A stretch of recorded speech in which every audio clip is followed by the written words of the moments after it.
In the cold pre-dawn hours of October 13th, 1307, a silence fell across France that felt heavier than the autumn fog that clung to the cobbled streets.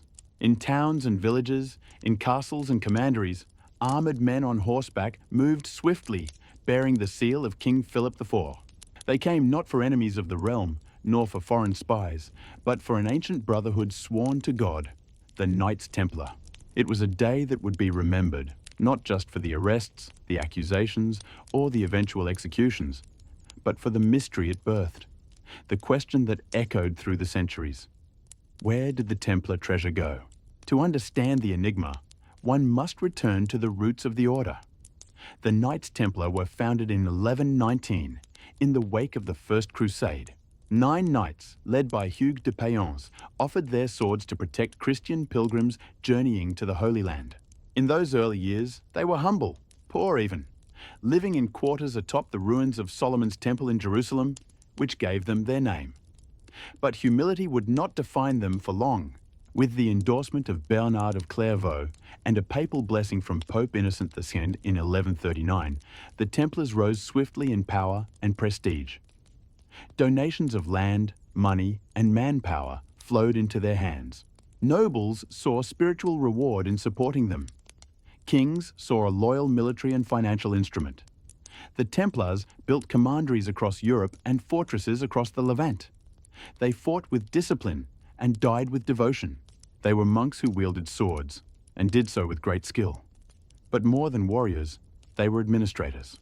The Templars invented an early form of banking, safeguarding deposits and allowing funds to be transferred across borders without physical transport. Pilgrims could leave their wealth in London and retrieve it in Jerusalem. Kings could borrow from the order, and often did. Over 2 centuries, the Templars amassed staggering influence. They owned vineyards in France, fields in England, estates in Spain, and entire ports in the Mediterranean. They were exempt from local laws and answered only to the Pope. In time, they became not just soldiers of the cross, but custodians of secrets, holders of debts, and guardians of a hidden network of wealth and power. And therein lay the seeds of their doom. By 1291, the Holy Land had fallen. The Crusader states were lost, and the Templars, along with their rivals the Hospitallers, withdrew to Cyprus.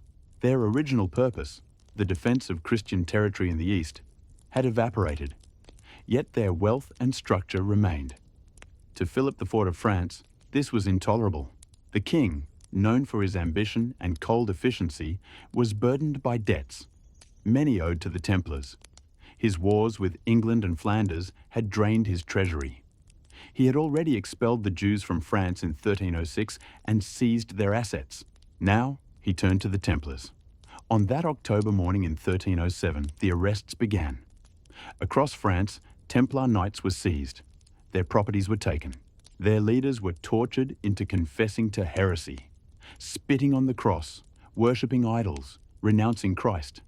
These confessions, extracted under duress, provided Philip with the justification he needed. The Pope, Clement V, a man indebted and beholden to Philip, reluctantly agreed to suppress the order. But amid all this destruction, one critical question remained unanswered. Where was the treasure? Philip expected to find vast reserves of gold and silver, ledgers detailing complex financial arrangements, perhaps even relics of immense spiritual value. Yet what he found was almost nothing.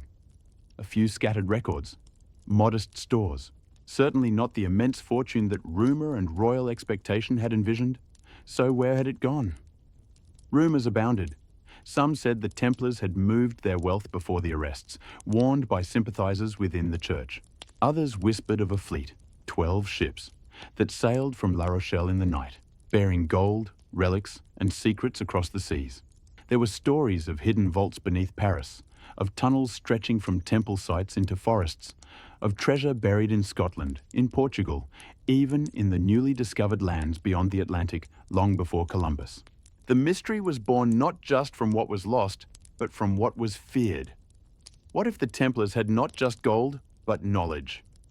Some claimed they possessed relics from the Temple of Solomon, perhaps even the Ark of the Covenant. Others believed they had discovered ancient teachings in the East, passed down through generations in secrecy. What if their treasure was not merely monetary, but esoteric, mystical, dangerous? And so the legend grew.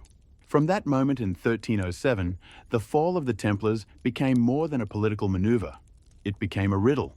Historians and treasure hunters alike have tried to solve it for centuries, tracing clues through dusty manuscripts and across battle-scarred ruins.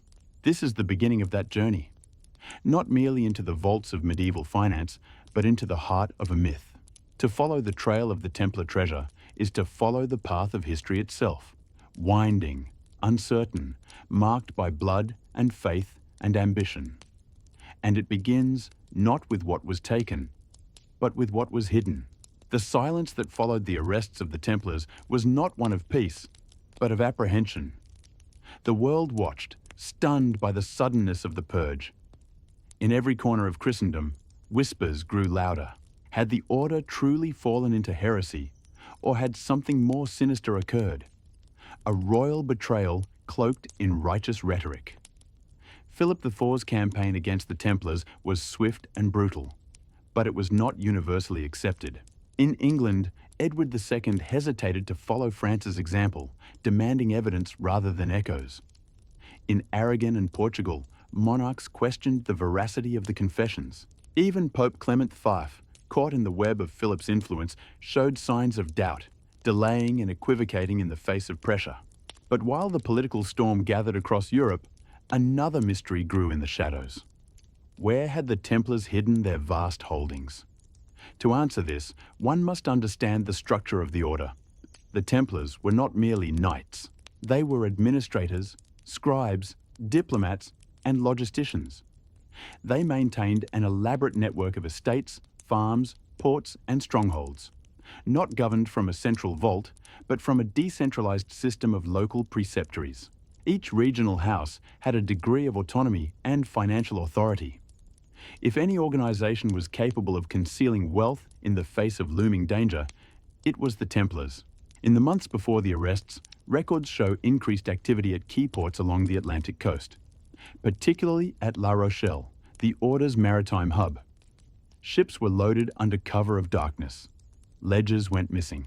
Horses and carts moved in convoys through the forests of Poitou and Limousin. The final destination of these movements is unknown, but the sudden acceleration of activity suggests foreknowledge. Someone had warned them. Or perhaps the Templars had simply planned for this eventuality. The fleet of La Rochelle vanished. Chroniclers of the time noted that 12 ships were docked in early October, but none remained by the time Philip's men arrived. Where they went remains the subject of fierce debate. Some claim the ships sailed to Scotland, where Robert the Bruce, excommunicated and desperate for allies, may have offered sanctuary. Others point to Portugal, where King Denis later created the Order of Christ, an organization believed to have absorbed many former Templars and perhaps their secrets. Still others, more speculative, suggest the fleet crossed the Atlantic centuries before Columbus, guided by ancient maps and Eastern knowledge acquired during the Crusades. Wherever the ships sailed, the treasure, if it was ever aboard, was never found. But gold and silver were only part of the story. Among the most tantalizing clues left behind were coded documents and fragmented records. Some speak of the Grand Plan, a Templar doctrine preserved only among the highest ranks. This plan, it is said, involved more than survival. It aimed at the transformation of the order, from a public institution into a hidden network. A secret continuation. Evidence of such a plan is circumstantial. A surge in Masonic symbolism appears in architecture across Europe in the decades following the suppression. Certain noble families who had supported the Templars gained unusual wealth or political favor without clear sources. In the Swiss Alps, new banking institutions emerged with strange parallels to Templar practices. And in the Highlands of Scotland, amidst ancient ruins, stones bear the unmistakable cross pate, the mark of the Templars, carved long after the order was supposedly extinguished. Did they survive in secret? The question is more than romantic fancy. The idea of a hidden Templar legacy fueled revolutions, inspired secret societies, and shaped centuries of esoteric thought. But the truth may lie not in hidden bunkers or buried treasure, but in the minds of men who refused to let the order die. One such man was Pierre d'Aumont, a senior Templar who reportedly fled to Scotland with several brothers. Though no contemporary evidence survives to confirm his role, Masonic traditions regard him as instrumental in founding the Scottish Rite, a symbolic continuation of the Templar mission shrouded in ritual and allegory. Yet not all who sought the treasure did so to honor it. In the late 14th century, rogue adventurers, from mercenaries to priests, scoured the ruins of former Templar sites. They dug beneath chapels, interrogated old retainers, and deciphered fading manuscripts. Most found nothing but dust. A few claimed success, discovering hidden crypts or sealed rooms. But those who spoke too loudly often vanished, discredited or destroyed by forces unknown. By the 15th century, the legend had outgrown its source. Poets sang of golden statues buried beneath mountain monasteries. Alchemists wrote of Templar scrolls containing forgotten formulas. Conspiracists insisted the treasure included not only wealth, but knowledge lost since the days of Solomon, secrets of geometry, sacred architecture, and the very forces of nature. Such claims are dismissed by modern historians. Yet the persistence of the legend, and the absence of a clear resolution, continues to draw inquiry. For what Philip IV could not destroy was the myth. In trying to erase the Templars, he immortalized them. And still the question remains.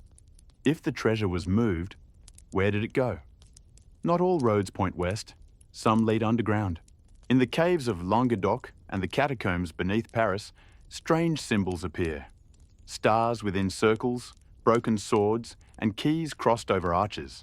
In Montségur, stronghold of the Cathars, stories tell of tunnels leading into the earth, used in times of siege. The Cathars, too, were persecuted by the Church. Some believe the Templars and Cathars shared more than enemies. Perhaps a common creed, perhaps a hiding place. But tunnels collapse, records burn, witnesses die. And so, the trail grows colder with each passing century. Unless, of course, someone is still guarding it. As the embers of the Templar persecution cooled, Europe stood at a crossroads. The 13th century had been a time of crusades, papal power, and feudal glory. But the 14th century ushered in a new order. One where old institutions were questioned and the shadows of the past became fertile ground for myth. The Templars were no more. Officially, their lands were absorbed, their brothers scattered, and their name reduced to a whisper of heresy. But legends rarely heed royal proclamations, and the memory of the Templars took root in 1,000 hidden places. In Portugal, King Denis refused to believe the worst of the knights who had once defended his borders. While he complied with papal orders to dissolve the order, he quietly created a new institution, the Order of Christ. Many former Templars were welcomed into its ranks. Its rules and structure bore uncanny resemblance to the Templars, and its members operated from the very same fortresses once held by their predecessors. From these castles, the Portuguese began to look westward. Over the next century, they would build ships, chart seas, and embark on voyages that would change the world. Some believe the Templar legacy lived on in these early explorers, their navigational symbols etched onto sails, their silence concealing a sacred mission. Meanwhile, in the heart of France, ruins remained.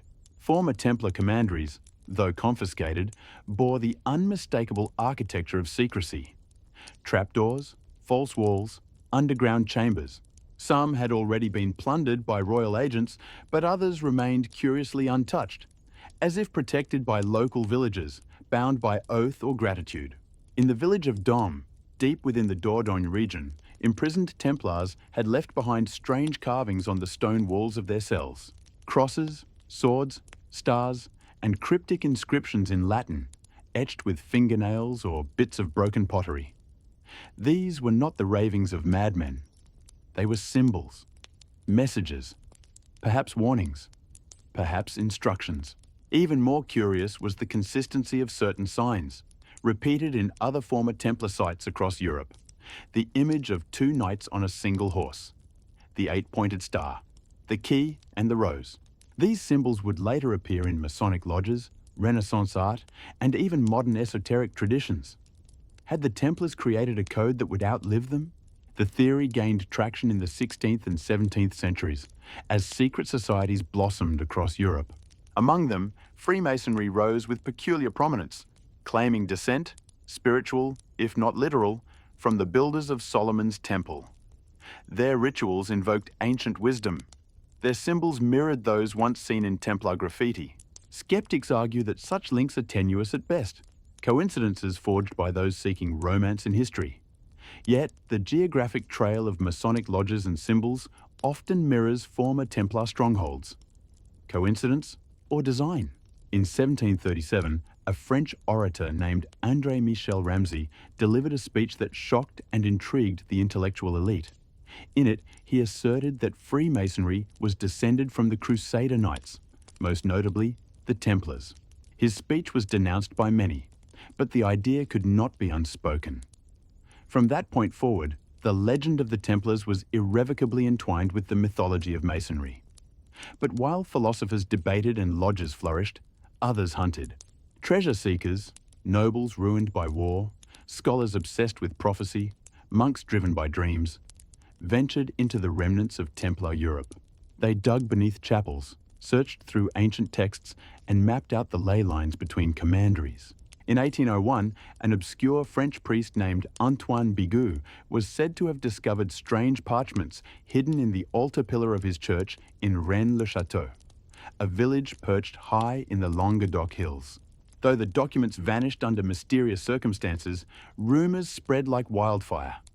The church itself was remodeled with bizarre symbols: demons, angels, Latin riddles, and a statue of Asmodeus, the guardian of secrets. Bigot fled the village. His successor, Béranger Saunière, became inexplicably wealthy overnight. Some claimed he discovered the Templar treasure. Others insisted he had unearthed documents of such power that the church paid him to keep silent. The story has never been proven, but Rennes-le-Château remains a magnet for those who seek the Templar mystery. And it is not alone. In the Czech Republic, beneath the town of Znojmo, a labyrinth of tunnels has yielded artifacts with Templar insignia, centuries after their supposed extinction. In England, at Royston Cave, a small underground chamber was discovered in 1742, its walls covered with carvings of knights, crosses, and strange symbols. No one knows who built it or why, but the iconography is hauntingly familiar. These are not isolated anomalies. They are pieces of a greater puzzle, a puzzle scattered across time and continent, bound by the Red Cross and the vow of silence. Whatever truth lies buried, it is protected, not just by stone and soil, but by belief, by the power of a legend that refuses to fade. A legend that insists the treasure was never simply gold or silver. It was a secret, and secrets have a way of surviving. As the centuries turned, the shadow of the Templars grew longer, stretching beyond medieval ruins into the fabric of European consciousness. In their absence, stories took root, sometimes seeded by facts, often watered by imagination, yet always persistent. The image of the knight in white, the red cross upon his chest, guarding a treasure unseen, became an archetype of lost glory and hidden power. By the dawn of the Enlightenment, Europe was a continent transformed. Feudalism had weakened.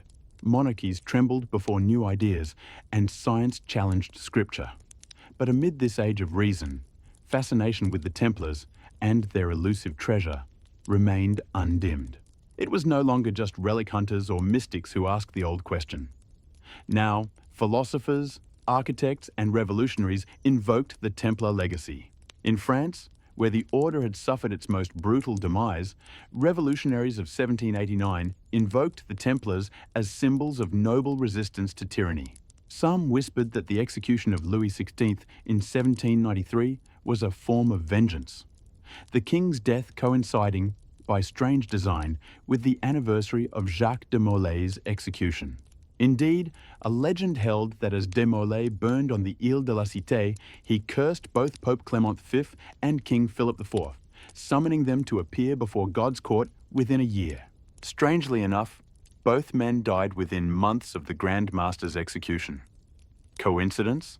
Divine justice? Or the mythology of a wronged brotherhood? Regardless, the myth persisted, and with it, the search for answers.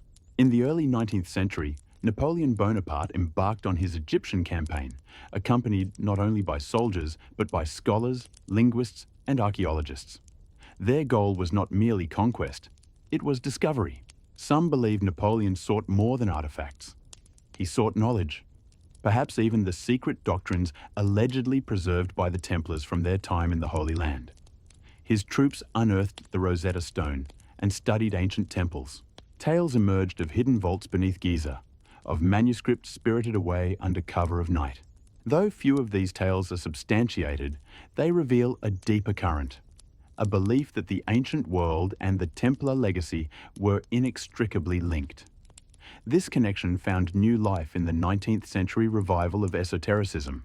Occult societies flourished across Europe, drawing on Templar symbolism with fervor. The Hermetic Order of the Golden Dawn, the Rosicrucians, and various offshoots of Freemasonry integrated the Red Cross, the double-headed eagle, and the sacred geometry once associated with Templar cathedrals. To these groups, the treasure was not gold, but gnosis, hidden knowledge, preserved from antiquity, encoded in ritual, waiting for the worthy. Not all were content with metaphor. In 1885, a German antiquarian named Otto Rahn journeyed to southern France, obsessed with the Cathars and their rumoured links to the Templars. He believed that Montségur, last stronghold of the Cathars, hid a spiritual treasure, the Holy Grail. Rahn spent years mapping caves and tunnels, convinced that the Templars and Cathars shared a heretical wisdom, hidden beneath layers of church condemnation. His writings inspired Heinrich Himmler, who later sent SS teams to scour the Pyrenees during World War II, hoping to retrieve ancient relics that would empower the Reich. Their efforts yielded little, but again the myth endured, crossing from religion to nationalism to conspiracy. Even in modern times, the search continues. In the 20th century, a British engineer named Peter Springett conducted radar surveys near Gisors, where Templar activity had once flourished. French journalist Gérard de Sède reported on secret chambers sealed beneath the old castle. Chambers supposedly containing chests of treasure, hidden under the protection of Masonic descendants. Though the French government sealed the site after partial excavations, rumours flourished that something had indeed been found and silenced. The idea that a centuries-old organisation could conceal something powerful enough to threaten modern institutions has captivated authors and filmmakers alike. Dan Brown's The Da Vinci Code popularised many of these ideas, blending fact and fiction into a global phenomenon. Critics derided the book's liberties, but few denied the enduring allure of the mystery at its heart. What truth lies buried beneath the fable? One path leads to the documents, charters, papal bulls, and trial transcripts that survive from the Templar era. They revealed that the order was meticulous in its record-keeping, even as it expanded across continents. If their treasure was hidden, it would not have been a haphazard act of desperation, but a calculated maneuver. In a document dated March 1307, found in the Vatican archives and known as the Chinon Parchment, Pope Clement V absolves key Templar leaders of heresy, in secret. This absolution, hidden for centuries, reveals the complexity of the suppression. The Pope had not truly condemned the order. He had yielded to pressure. This revelation adds a chilling depth to the Templar legend. They were not destroyed by guilt, but by politics. And it begs a deeper question. If the highest office in Christendom secretly absolved the Templars, knowing they were innocent, could the Church have quietly protected parts of the order? Could the Vatican itself have become a guardian of certain Templar secrets, unwilling to destroy what it could not condone? Among the whispered stories is that of the Vatican Library, said to contain scrolls and codices rescued from Jerusalem before the city fell. Some believe that among these are Templar writings, preserved in silence, never published. Others say the truth lies not in Rome, but still in France. In the Languedoc region, where Cathars and Templars both faced annihilation, a network of underground tunnels and caves forms a hidden world beneath the hills. Local legends speak of guardians, families entrusted for generations with protecting secrets no outsider may touch. One such legend tells of a chalice carved from a single piece of obsidian, hidden in a sealed chamber behind the altar of a ruined abbey. To enter is to invite madness. No proof exists, and yet the story survives, passed down from grandmother to grandchild, in dialects older than the flag of France. These stories, these symbols, these places, they persist, and each new generation of seekers takes up the quest. Perhaps the treasure is real, waiting beneath stone and vine. Perhaps it is spiritual, a path of knowledge cloaked in metaphor. Or perhaps it is both, and still the Red Cross beckons. As the 20th century unfolded, wars and revolutions reshaped the globe, yet the ancient riddle of the Templar treasure retained its strange gravitational pull. Even as the modern world charged ahead with science and steel, the secrets of the past called to those drawn to mystery, power, and the possibility that history was not yet fully written. In the chaos of 2 world wars, relics were plundered, archives lost, and entire cities reduced to ash. Yet stories survived. In quiet monasteries, in coded manuscripts, in rumors exchanged among soldiers and scholars, the legacy of the Templars lived on. And in a world desperate for meaning amid destruction, the idea of a hidden wisdom, a preserved truth, seemed more urgent than ever. One curious thread emerged from unexpected quarters. Nazi Germany. The Nazi regime, obsessed with occultism and symbols of ancient power, actively pursued artifacts believed to be connected to the Holy Grail, the Ark of the Covenant, and, some whispered, the Templars. The Ahnenerbe, an SS organization founded to study ancient Germanic history and esoterica, funded expeditions across Europe and into the Middle East. Among their targets were the same regions once dominated by the Templars: southern France, the Levant, and parts of Portugal. In 1943, a team under SS command explored the caves near Montségur and the foothills of the Pyrenees. Their findings were never made public, and many of the documents recovered disappeared into the labyrinth of wartime archives. Whether they found anything of value remains unknown. Some speculate the Nazis unearthed only disappointment. Others believe they recovered something so controversial that it was hidden again, this time under lock and ideology. After the war, these mysteries intensified.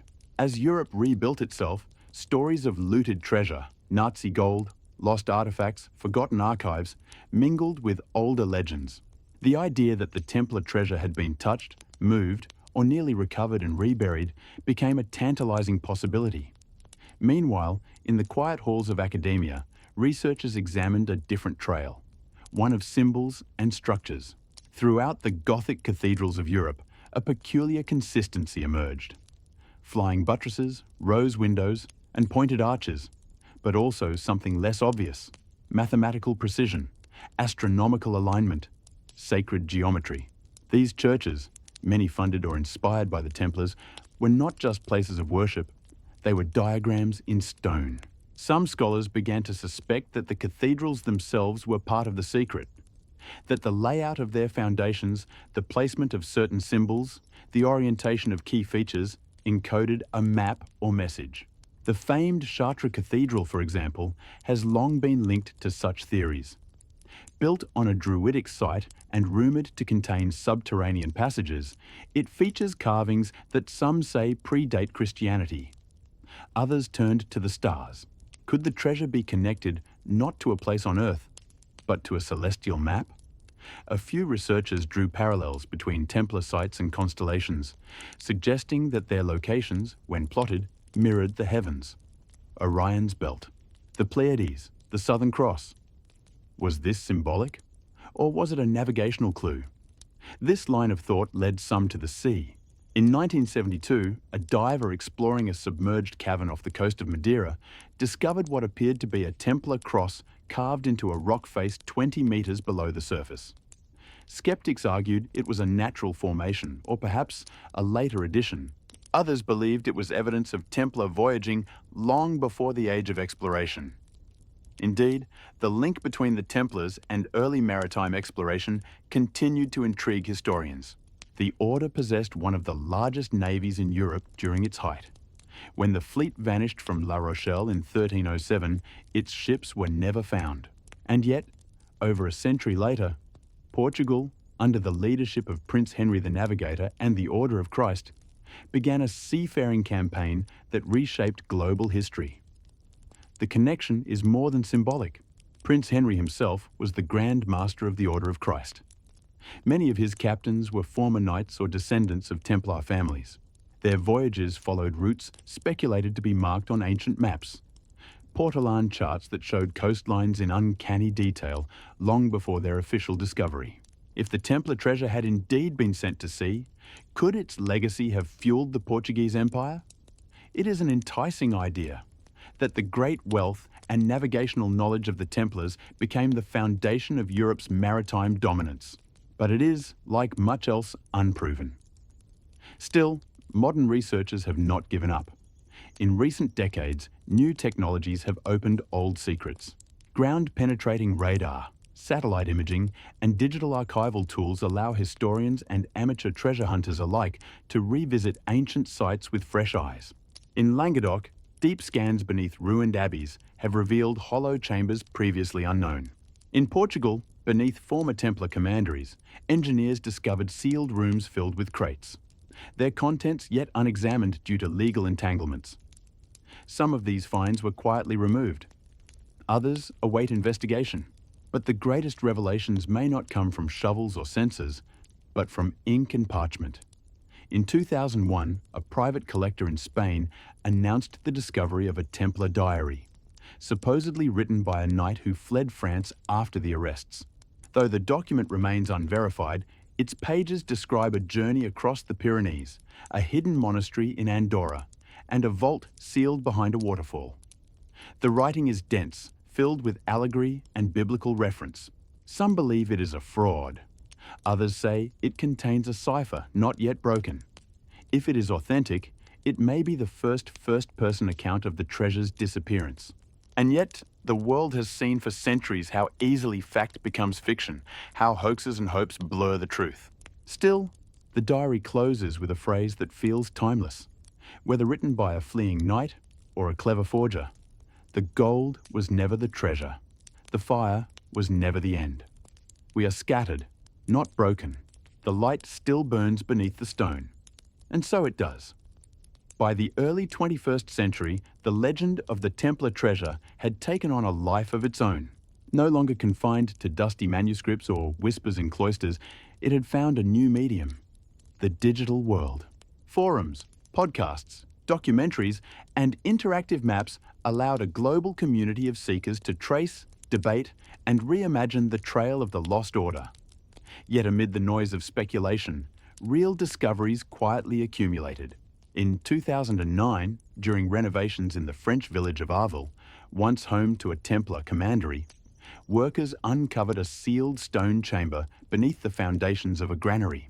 Within it lay several weathered chests, iron-bound and locked, along with ceramic amphorae and a rusted rack of weapons. French authorities quickly secured the site, and while no official inventory was released, leaks suggested the presence of coins, wax-sealed scrolls, and a wooden box inscribed with a red cross. Scholars who saw photographs noted the mix of Christian and Islamic calligraphy on the scrolls.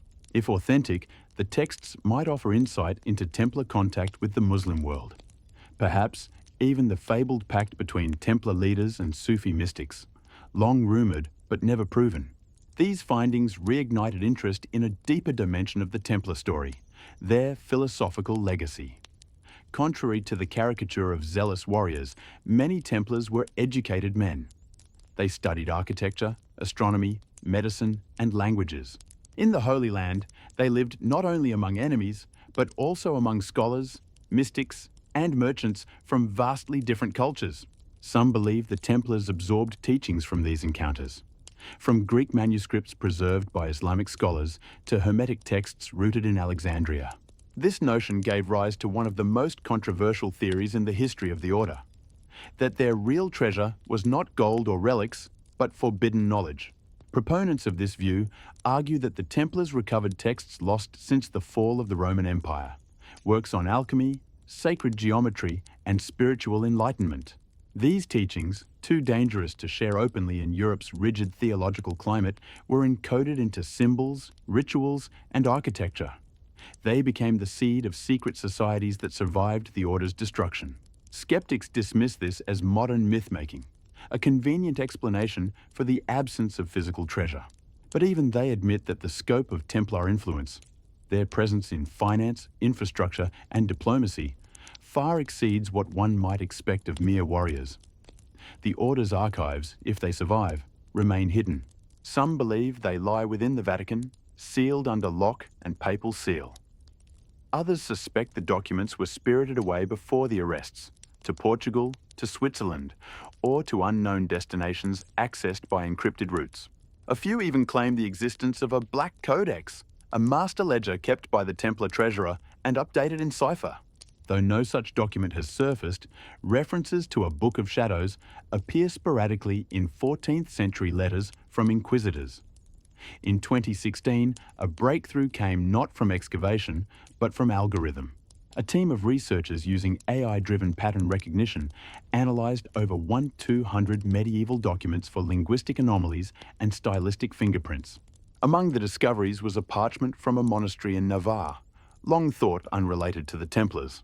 Upon closer examination, it contained a complex acrostic, one that, when decrypted, referred to a brotherhood in exile and a flame beneath the mountain.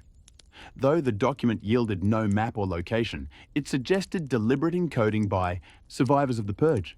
It also referenced a curious term, sedis aurum, Latin for the seat of gold. Speculation exploded. Was this a metaphor? A location? A relic? Independent researchers suggested ties to a formation in the Alps, where satellite imagery revealed a high-altitude cave system partly obscured by glacial runoff. Expeditions followed, and though treacherous, one team recovered fragments of carved stone bearing symbols associated with both the Templars and ancient Mithraic cults. The connection was tenuous, but intriguing. Still, no gold was found. The legend, once again, had outpaced the evidence. But that is the nature of the Templar mystery, an endless dance between shadow and truth. And yet, there are stories, always stories, that refuse to die. A 91-year-old man from Galicia, interviewed in 2018, claimed that his grandfather was part of a brotherhood tasked with safeguarding the scrolls of the flame. He spoke of a hidden chamber in a ruined priory and recited from memory a passage in Old Occitan referencing the voice of the silent cross. His testimony was dismissed by officials, but folklorists noted that the phrasing matched fragments found in unrelated texts from medieval southern France. There is no definitive proof, and yet the coincidences accumulate. As the digital age marches forward, the puzzle remains. A tangle of archaeology, cryptography, and cultural memory. Each new clue brings hope. Each dead end fuels further resolve. Conferences are held, symposia debated, and still the Red Cross endures, as symbol, as warning, as invitation. For those who seek the Templar treasure today, it is not merely about wealth. It is about the pursuit itself, the belief that somewhere in the margins of history lies a secret worth protecting, worth dying for, worth chasing across generations, and perhaps, one day, worth finding. The deeper one journeys into the Templar enigma, the clearer it becomes that the mystery is not confined to geography or gold.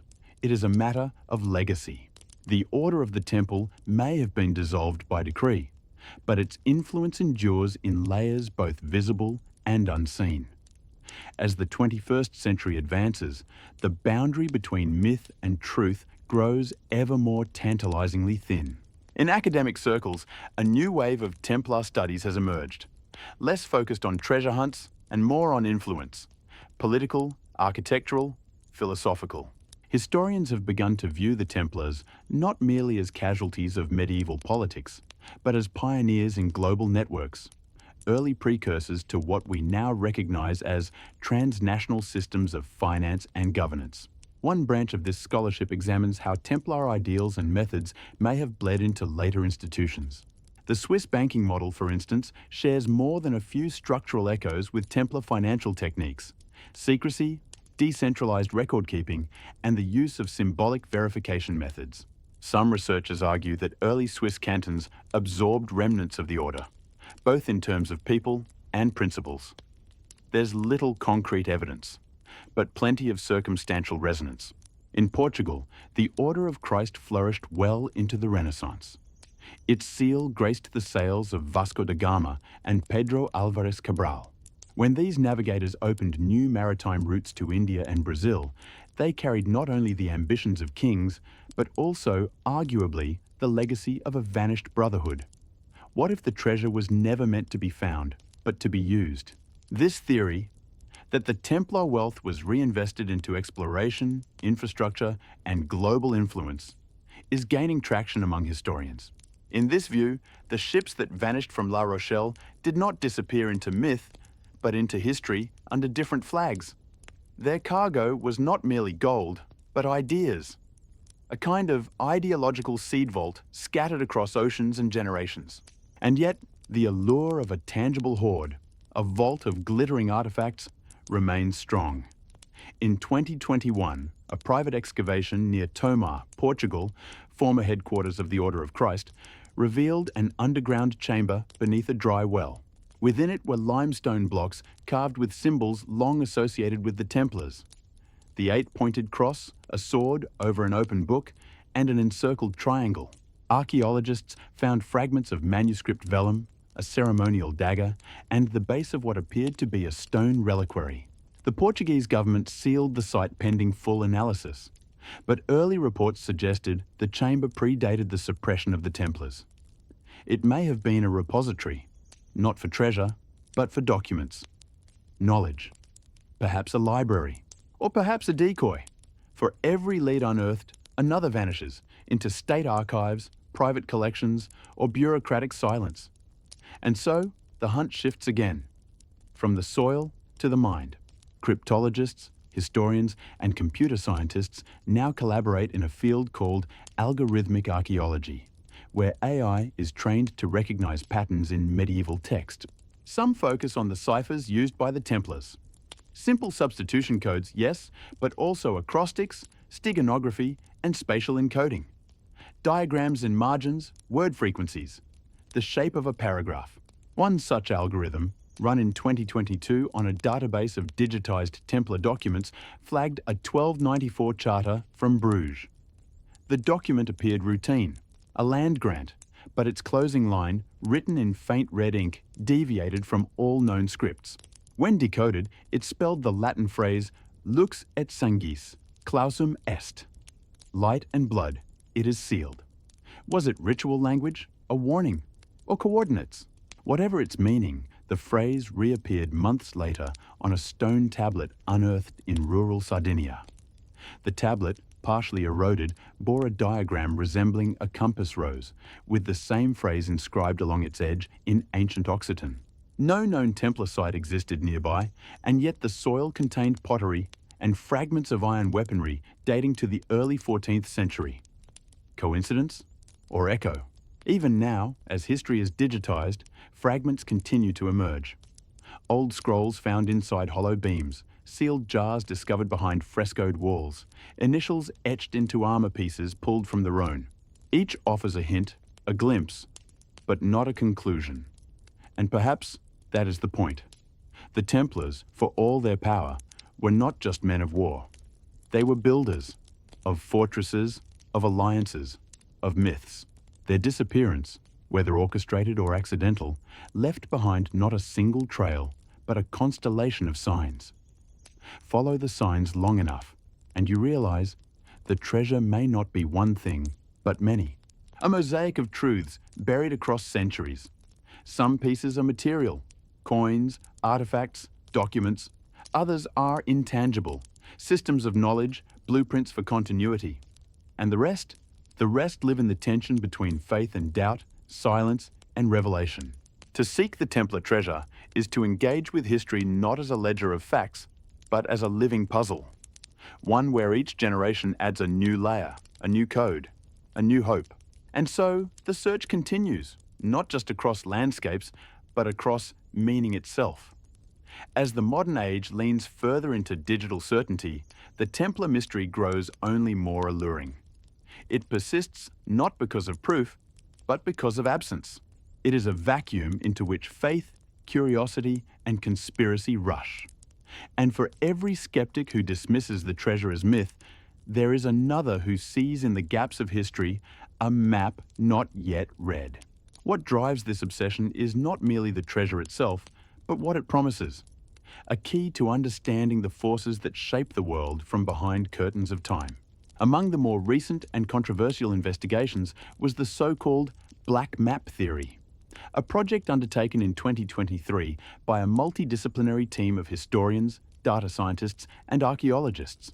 Using satellite thermal imaging, they sought to identify temperature anomalies in the landscape surrounding known Templar sites.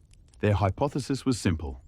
If underground chambers still existed, sealed, stone-lined, undisturbed, they might emit measurable differences in surface temperature. To the astonishment of many, the scans revealed several zones of interest, particularly in remote parts of the Pyrenees and inland Portugal. One anomaly, nestled between ancient olive groves, formed a perfect hexagon roughly 12 meters wide. Beneath the soil, ground-penetrating radar confirmed the presence of a large artificial cavity. But access was denied. The land belonged to a religious foundation that refused entry, citing preservation concerns. The refusal only deepened the mystery. Around the same time, an anonymous manuscript began circulating online, hosted briefly on hidden servers before disappearing. Titled simply The Lineage, it claimed to be a family record, passed down through 19 generations from a Templar knight who escaped France in 1307. The text was filled with names, locations, encoded passages, and theological reflections. While most dismissed it as an elaborate hoax, linguistic experts noted an authenticity in the phrasing, a fluency in medieval Latin, a consistency in idiomatic Occitan, and an intimate knowledge of regional customs long forgotten. More intriguing were the document's geographical references, places that no longer appear on modern maps, but which correspond to ruins or renamed hamlets in southern France. One such site, an overgrown chapel foundation near Béziers, was later examined by amateur historians. In its crypt, they found fragments of a mosaic. 2 knights on a single horse, flanked by a tree with 13 branches. 13. The number of October's cursed Friday. The number of original Templar founders. A number that recurs across legends with unnerving frequency. And what of the tree? Some believe it symbolizes genealogy, a living archive, suggesting that the treasure was not a hoard, but a bloodline, a continuation of the order through descendants, living quietly across centuries, their identities encoded in symbols, rituals, and allegiances. If true, it would mean the Templars never truly vanished, only changed form. Indeed, even today, discrete organizations claim Templar heritage. Some are modern orders of chivalry, sanctioned by monarchies or the church. Others are private networks, invitation-only fraternities that operate with quiet influence in global affairs. Whether these groups are genuine successors or merely inheritors of a myth is difficult to determine. But their rituals often include echoes of Templar ceremony. The oath before the sword, the invocation of the temple, the red cross upon white cloth.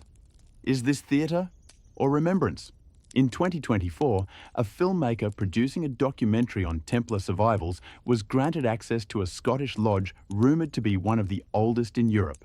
Within its stone walls, she found artefacts never before catalogued.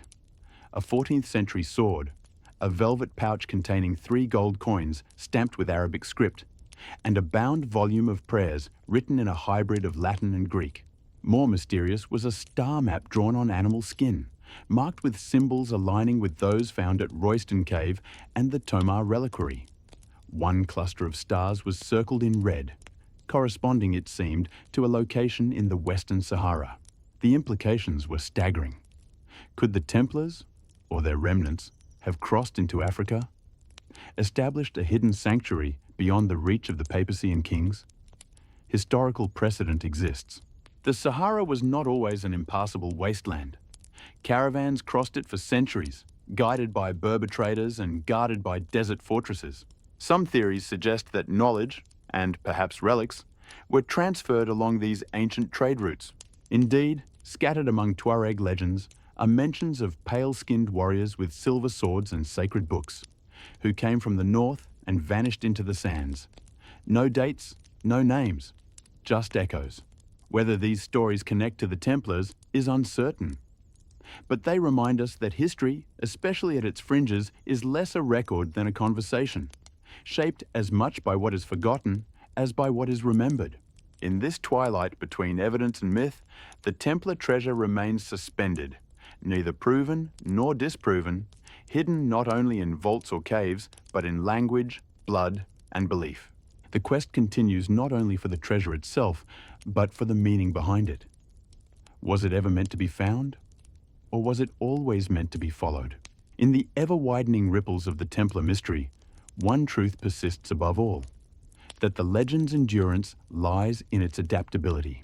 Whether cast as noble guardians, political victims, secret heretics, or torchbearers of hidden wisdom, the Templars offer a mirror for every age to reflect its hopes and fears. In the wake of recent discoveries and renewed public interest, governments and academic institutions have found themselves forced, however reluctantly, to take the subject more seriously. Conferences once relegated to fringe researchers now attract respected medievalists, cryptologists, and theologians. The line between legend and history has begun to blur in earnest. One particularly captivating thread emerged in 2025 with the declassification of documents from the Portuguese National Archive. Among them was a naval logbook from 1310, recovered decades earlier but only recently authenticated. The logbook belonged to a merchant vessel that had sailed from Porto to the Azores and then southward, far beyond known trade routes of the time. Its entries detailed unusual rendezvous with ships flying neither flag nor crest, whose crews spoke a blend of French and Arabic, and who paid in sealed silver discs bearing a red wax cross. These men, according to the log, bore neither king's commission nor merchant's charter, yet moved with confidence, as though following a chart unseen by others. The implication was clear. Someone, somewhere, was sailing under Templar direction, or under the influence of their successors, years after the Order's supposed extinction. The logbook made brief mention of a transfer. Barrels of cargo loaded offshore onto the unnamed vessels. The cargo was described cryptically as dormant light and thunder, bound in iron, alongside a codex written in symbols, unreadable save by those of the flame. Was it metaphor, a secret weapon, or merely a sailor's poetic flourish? In either case, the log ends abruptly, with the ominous line, "The stars have moved. We sail no more." This document reignited speculation about the Templars' mastery of both navigation and arcane knowledge. Some proposed that the Order possessed pre-Copernican understanding of astronomy, possibly inherited from ancient Middle Eastern sources. Others believed that the codex referenced was a lost manuscript of powerful esoteric content, passed down only through oral or encrypted tradition. That same year, an independent research team in Italy uncovered a section of mosaic flooring beneath a collapsed chapel in Calabria. The pattern, a complex interweaving of roses and swords, bore uncanny resemblance to carvings in the Cathedral of Rosslyn in Scotland, long associated with Templar symbolism. At the centre of the mosaic lay a circular design that, when viewed from above, formed a spiral, matching the pattern of a vortex galaxy. Astronomers were quick to note that this was not a coincidental flourish. The mosaic's orientation corresponded precisely with the position of the M51 Whirlpool galaxy on the date of the Templar arrests in 1307. Coincidence? Or intentional alignment? The idea that the Templars encoded cosmic knowledge into their architecture is not new, but now it found fresh evidence. Patterns repeated in Gothic cathedrals, in floor plans of commanderies, even in the proportions of castle keeps, all suggesting an underlying code of sacred geometry that went beyond aesthetics. In this theory, the treasure was not stored, but embedded, etched into stone, laid out in stars, distributed across sacred space. A network of knowledge only accessible to those who understood the map not as a surface, but as a structure. It's a theory both beautiful and maddening. For every cathedral is now suspect. Every pattern demands decoding. Every fragment of Templar design becomes a cipher waiting to be broken. And as researchers dig deeper, another theme emerges, that of guardianship. What if the treasure was never meant to enrich, but to protect? A few radical theorists propose that the Templars were not just keepers of knowledge, but custodians of something more dangerous, something that, if revealed or misused, could destabilize entire paradigms. A relic, a prophecy, a truth incompatible with the structures of church and state. They cite the repeated motif of the veiled sword. A weapon never drawn, always wrapped in cloth, present in frescoes and manuscripts from Acre to Aragon. This motif, they argue, symbolizes withheld power, something real, not symbolic, concealed beneath centuries of ritual and allegory. Could it be true? Could the treasure be not a what, but a when? A moment prepared for, anticipated, hidden until the world was ready? The Templars, after all, were planners, builders of systems, thinkers in long cycles. Perhaps the suppression of the order was not the end of a mission, but the beginning of its concealment. A withdrawal into shadow, awaiting a confluence of events. And perhaps that moment is approaching. For if the signs are to be believed, if the alignments, rediscovered texts, encrypted diagrams, and recurring symbols mean anything, then the vault, whatever and wherever it is, may not remain sealed forever. Perhaps it is waiting for the right hands, the right eyes. Or perhaps it is already open, its contents scattered into the world in ways we have yet to understand. The treasure, after all, may never have been meant for one person, or even one time. It may be for all of us, across centuries, waiting to be assembled not with gold, but with understanding. And with that possibility, the question changes. Not where is the treasure, but what are we willing to become in order to see it? The Templar mystery, with all its layers of historical fragments and mythical embellishments, does something few legends can. It evolves. It adapts itself to the time and the questioner. In the 1300s, it was about heresy. In the 1700s, it was about Freemasonry. In the 2000s, it's about ancient knowledge, global networks, and the convergence of history with emerging truth. And at the center of this evolution stands one immutable truth. The Templars were destroyed not for what they did, but for what they represented. Power without allegiance, wealth without debt, belief without compromise. In every era since, that triad has inspired both admiration and fear.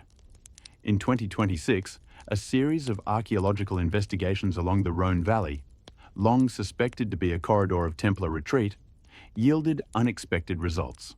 Beneath the ruins of a fortified chapel near Viviers, a hidden passage was uncovered leading to a buried sacristy. Within it, archaeologists found dozens of terracotta vessels sealed with pitch and marked with the distinctive Templar cross. Most contained only dried herbs, sacramental oils, and relics of saints. But one was different. Its interior was lined with lead. Inside, resting upon a folded linen shroud, lay an object wrapped in parchment. The object itself has not yet been publicly revealed, but leaked photographs show a small metallic disc engraved with overlapping circles, surrounded by runes and Greek letters. Independent analysts who examined the images suggested it may be an astrolabe, but not like any seen before. The disc bore a date, 1306, just 1 year before the arrests. More importantly, it bore an inscription in Latin, Illuminationem non tenebras, neque aurum sed veritatem. Not illumination for darkness, but for truth. Not gold, but truth. The academic world erupted in debate. Was this an ideological statement, a rejection of the treasure myth, or the very key to decoding it? One group of linguists, using advanced spectral analysis, detected faint inscriptions around the edge of the parchment that had wrapped the device, symbols nearly invisible to the naked eye. Their reconstruction revealed a series of star alignments, one of which pointed to a rarely studied constellation, visible only from the southern hemisphere. Could this be a clue suggesting the Templars had contact, or knowledge, far beyond Europe? The answer remains uncertain. But this latest find reinforced a growing theory among modern Templar scholars, that the Order's final mission was not to preserve a hoard, but to prepare a path. A path for whom? Some suggest the treasure was meant for a worthy successor, a group or individual who would arise when the world was ready to understand what the Templars had preserved. A few even speculate that the Order left behind a test, a series of intellectual and spiritual challenges, which, if solved, would unlock their greatest secret. If true, the treasure is not buried. It is encrypted, hidden not beneath dirt, but beneath the limitations of human perception. Such thinking has given rise to digital Templar ciphers, puzzles released online by anonymous groups that blend medieval symbolism with quantum logic, sacred geometry with digital steganography. Participants around the world attempt to crack these puzzles, each level revealing a philosophical fragment. Meditations on duty, discipline, justice, and unity. No one has yet completed the full sequence, but those who progress far enough report strange coincidences. Encrypted coordinates, anonymous emails, even in-person encounters with strangers bearing rings marked with twin circles and the cross pate. Whether these experiences are orchestrated games or something deeper remains a topic of debate. But again, the pattern is clear. The Templar myth is no longer confined to the past. It is migrating into code, into community, into consciousness. And the legend evolves once more. At the spiritual heart of the mystery lies the simplest question. What did the Templars find in Jerusalem? For all roads lead back there, to the Temple Mount, where the Order first took root, and where ancient tunnels remain sealed, forbidden to excavation. Legends say that beneath the foundations of Solomon's Temple, the Templars uncovered something extraordinary. Perhaps a relic, perhaps a scroll, perhaps a truth too dangerous for the world of kings and popes. A few brave scholars have proposed that the real secret of the Templars was not just what they found, but what they chose not to reveal. That in the face of ultimate knowledge, they chose guardianship over glory. And if that is true, then perhaps the treasure still exists, not as a thing, but as a mission that endures in silence, in signs, in the whisper that something sacred was once found, and that those who protect it still walk among us.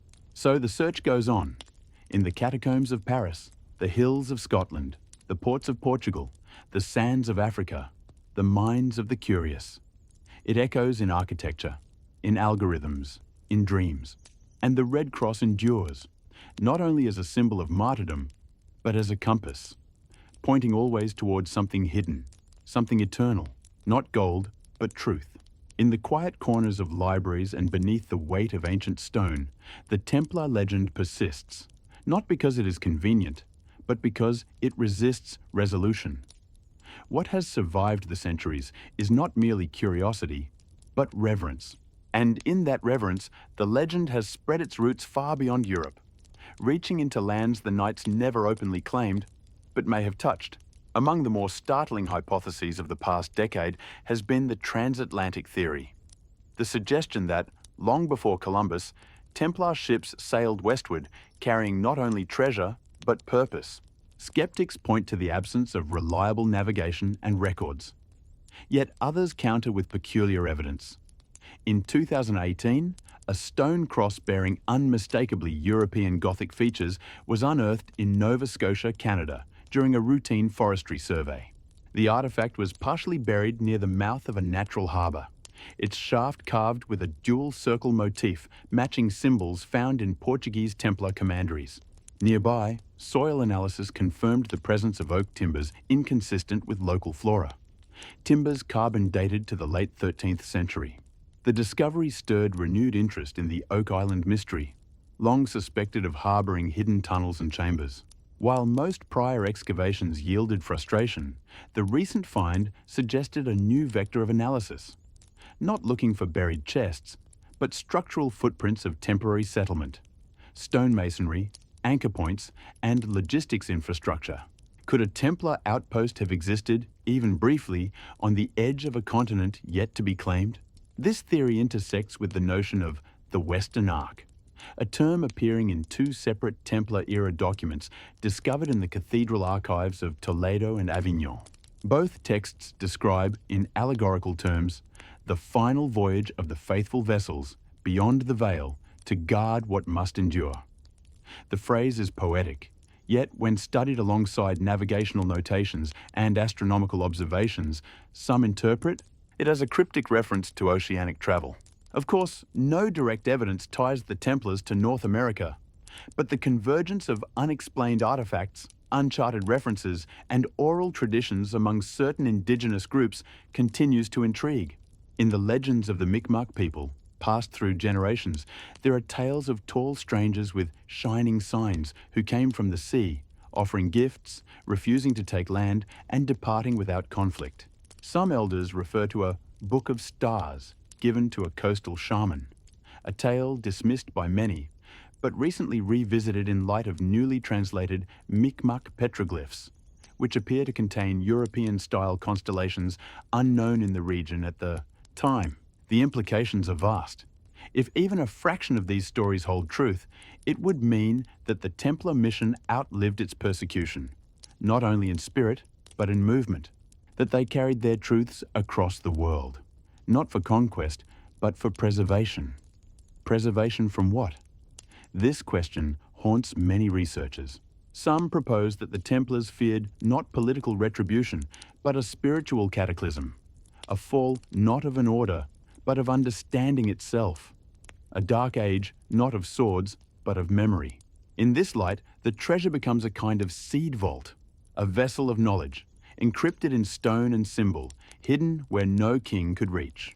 One particularly symbolic story comes from the mountains of central France, where villagers for centuries have passed down a tale of the sleepers. According to local lore, 13 armored men lie in slumber beneath the earth, in a crystalline chamber of light, awaiting a time when the world will again need them. The tale mirrors others from Portugal and Scotland, too consistent to be coincidence, too mythical to be fact. Could these be allegories for those entrusted with secret stewardship? In 2027, a Swiss historian proposed that the number 13, echoed in myths and rituals from multiple regions, may refer not to individuals, but to sanctuaries. 13 sites arranged according to a geometric pattern derived from the flower of life, a symbol prevalent in sacred architecture across cultures. Overlaying this pattern on Europe reveals a series of intersections, many of which correspond with ancient Templar commanderies or sacred sites. The alignment cuts through Rosslyn, Tomar, Carcassonne, and even the Vatican itself. Further extensions touch remote sites in Anatolia, North Africa, and the Azores. If intentional, it would imply a map far more complex than previously imagined. Not a path to a single vault, but to a network of wisdom, encoded in placement and perspective. And it would mean that the treasure was never meant to be recovered in one act, but revealed in steps. Each site offering a piece, a key, a resonance. Such ideas are difficult to prove, yet their persistence suggests something enduring, something powerful. Because even in the silence of ruins, the wind still carries a question. What did they leave behind? Not merely in stone or silver, but in us. In the great tapestry of history, the Templars are an enduring golden thread, often obscured, frequently tangled, but never cut. Their story has survived plagues, revolutions, and digital revolutions, evolving with each century's imagination, refracted through faith, politics, and power. Now, as the second millennium fades deeper into memory, the question that began with a midnight arrest and a vanished fleet continues to draw seekers. Not just those in search of riches, but those searching for something deeper, a final meaning. By 2028, the idea of distributed legacy had become a central theme in Templar studies. Researchers across Europe and the Americas began tracing lines not only between geographic sites, but between disciplines: linguistics, cartography, astronomy, architecture, and even genetics. One such initiative, known as Project Magnus, aimed to map all surviving Templar-related artifacts, inscriptions, and structural anomalies using a unified digital database. Led by a coalition of universities and private historical societies, Project Magnus developed a multi-layered archive, a sort of digital palimpsest, allowing for interactive exploration of symbols, texts, and architectural blueprints across time and space. The more data was aggregated, the more patterns emerged. Across dozens of sites, from the cloisters of Salamanca to the fortresses of Cyprus, the same set of numbers appeared again and again: 3, 5, 7, 13. Not random, but arranged in spirals, angles, and proportional ratios. These were not arbitrary decorations, they were design principles, Templar temples of stone encoding sacred mathematics. Scholars began referring to this as the harmonic code. Some believed it was a reflection of divine order, a physical manifestation of spiritual symmetry. Others thought it was a map, a layered cipher that pointed toward an ideological center, a Rosetta Stone of the Templar mind. It was around this time that a document long believed lost surfaced in an estate archive near Bruges. It was a letter dated 1306, written by a Templar preceptor named Arnaud de Souvigny. The letter, never sent, was addressed to the Grand Master in Paris and contained a chilling prediction. We are watched not only by kings, but by shadows within the cloth itself. There are those among the priesthood who would rather see us burn than kneel in Rome. But more intriguing was what followed. If the seal is broken, initiate the Concordia Protocol. The roots are ready. 13 will remember.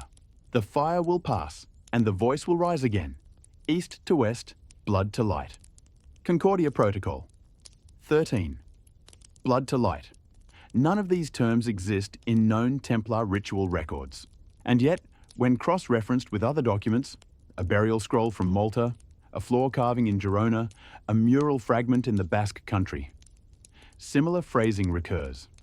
It suggests a contingency plan, not merely for escape, but for continuity, a means of safeguarding not just people or treasure, but a vision.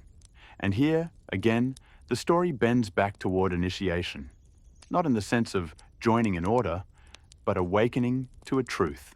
Some now believe the real treasure was always pedagogical, a teaching tradition passed in symbols, encoded into places and rituals, meant to elevate the initiate from simple belief to spiritual architecture, an inner cathedral as enduring as any, built in stone.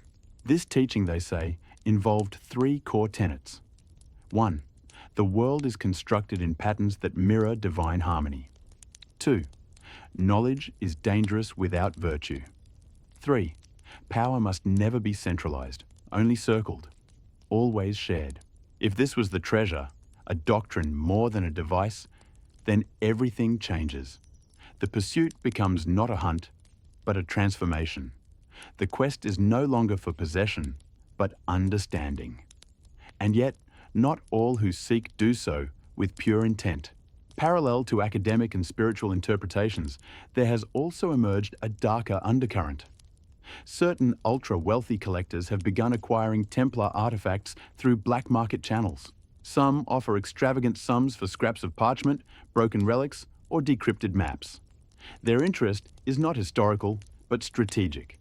They believe, or claim to believe, that the treasure includes a weapon, a relic of such spiritual or physical potency that it can alter reality. Whether this belief is madness or insight is unknown, but it has fueled a wave of thefts, forgeries, and strange disappearances across the world. In 2029, 2 cryptographers working on Templar steganography vanished from a university in Krakow. Their apartment was left untouched, except for a single object on the table: a polished stone disc marked with a double circle and the Latin phrase "Silentium est veritas." Silence is truth. No arrests were made. No explanation given. Whispers suggest that modern guardians exist, not publicly, not as a declared order, but as cells of inheritance, charged with monitoring the misuse of Templar knowledge. Not crusaders in armor, but watchers in plain clothes. Scholars, archivists, perhaps even financiers. Those who understand that power untempered is a sword that cuts in every direction. And so the trail becomes more than historical. It becomes metaphysical. A riddle not of where, but of who. Not of what lies beneath, but of what lies within. In every seeker of the Templar mystery, whether driven by greed, curiosity, or longing, there awakens the same flame. The hope that the world still holds hidden truths. That behind the noise and chaos, something ordered and sacred endures. And that perhaps, in understanding that, we do not simply find the treasure, we become it. By the early 2030s, the Templar enigma had become more than a historical fascination. It had become a global cultural phenomenon. No longer confined to dusty archives or whispered societies, the legend lived in think tanks, encryption labs, spiritual retreats, and high-level diplomacy.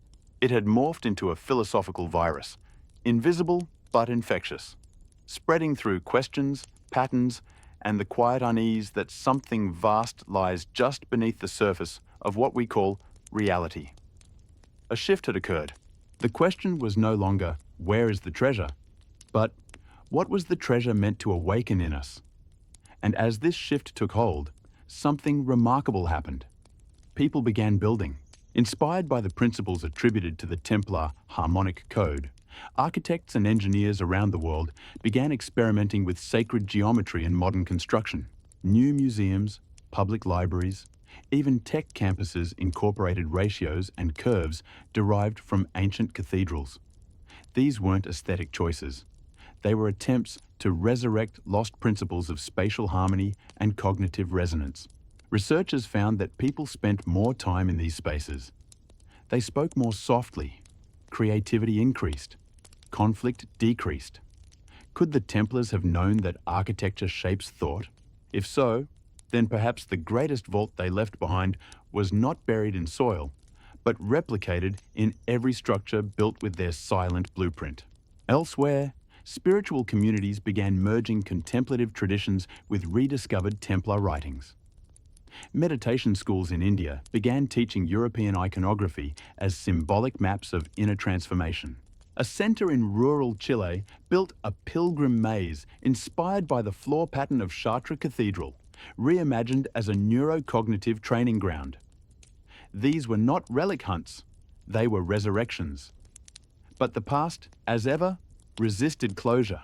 In 2031, a wildfire swept through a valley in the Aude region of southern France, exposing the ruins of a collapsed structure long buried beneath vines and sediment. Local officials discovered that the site corresponded to a Templar hospice noted in a 1293 papal audit, a location thought lost. Amid the ashes, archaeologists uncovered charred manuscript fragments preserved between slate plates. One bore a strange circular diagram with intersecting keys and a single Latin phrase. Clavis est sacrificium. The key is sacrifice. What did it mean? Was it a moral code, a caution, a message for those who might one day come searching? One historian proposed that the phrase suggested the key to the Templar mystery was not an object at all, but an action. That access to the final truth required a personal trial, renunciation, transformation, humility. That the treasure would not reveal itself to those who sought control, but only to those who sought meaning. A sobering thought in an era increasingly defined by data, leverage, and power.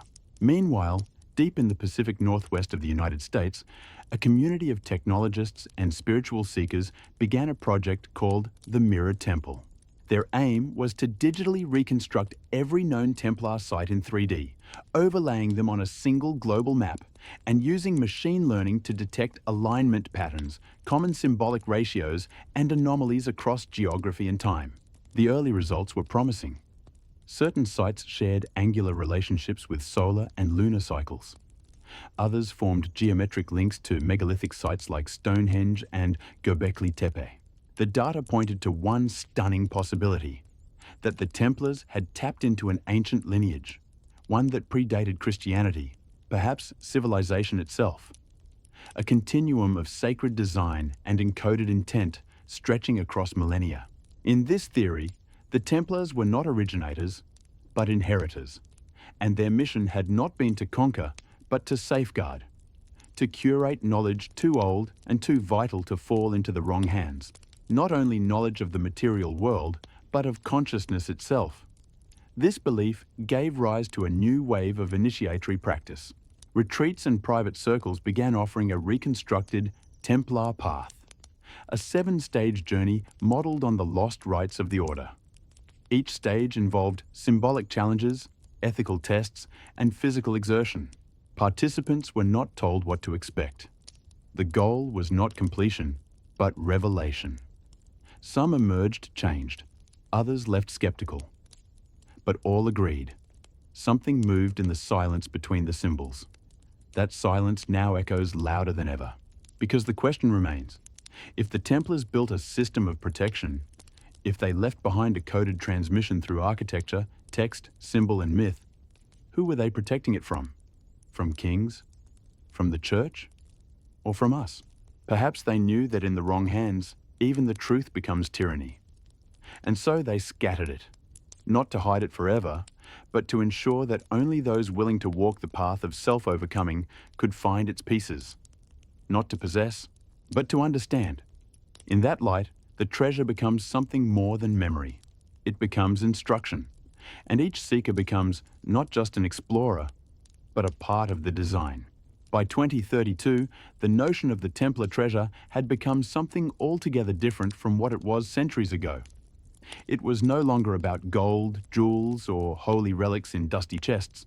It was now an idea, a map of possibility, carved into the very fabric of culture, geometry, and the human spirit. Yet, for all the lofty theories, symbols, and sacred alignments, there were still those who insisted on something tangible. That year, in the hills of northern Spain, a retired surveyor named Joaquin de los Rios stumbled upon a sinkhole in a region once known for Templar activity.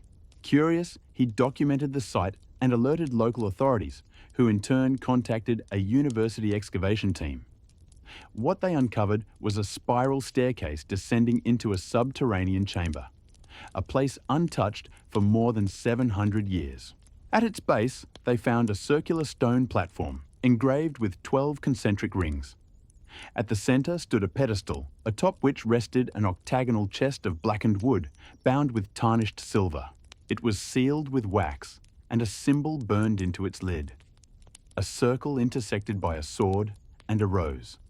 Inside the chest were no riches, only 3 items: a roll of vellum covered in diagrammatic glyphs, a steel key with no apparent lock, and a shard of obsidian shaped like a teardrop.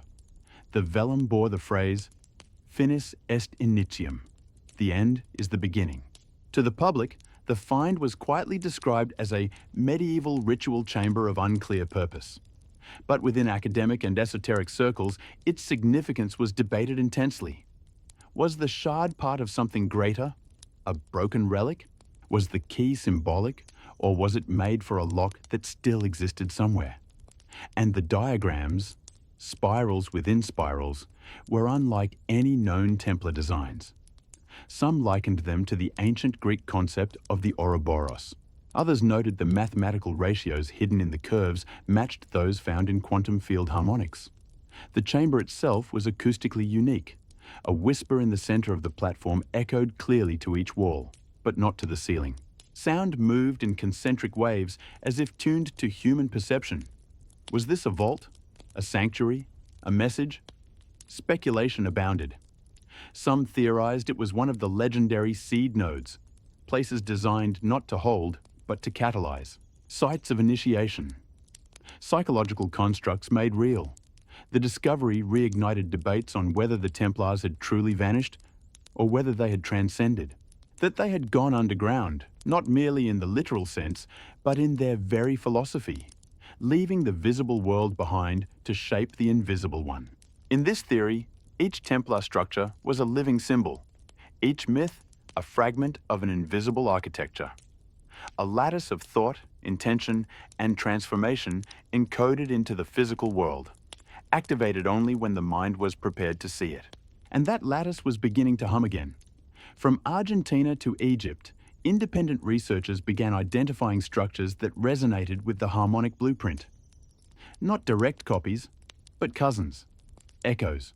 Whether built intentionally or unconsciously, these buildings shared the same ratios, orientations, and symbolic inscriptions. Could it be that the Templar knowledge survived not in secrecy, but in inspiration?